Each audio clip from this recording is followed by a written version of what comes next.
సూర్యాపేట నల్గొండ బస్సులో దారుణం.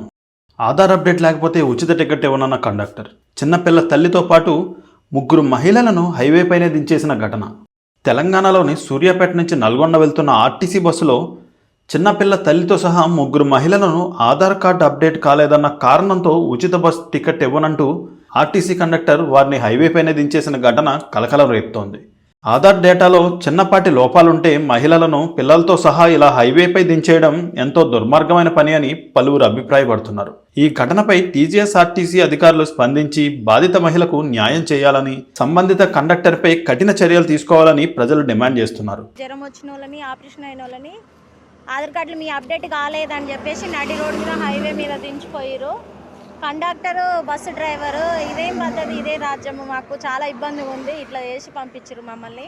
చూడండి, హైవే మీద హైవే మీద లారీలు పోయి హైవే మీద మమ్మల్ని ఇట్లా దింపేసి వెళ్ళిపోయారు. ఈ ఫ్రీ బస్సుల వల్ల మేము ఇంత ఇబ్బంది పడిపోతున్నాం అసలు అని చెప్పేసి ఇట్లా అవుతుంది మా పరిస్థితి.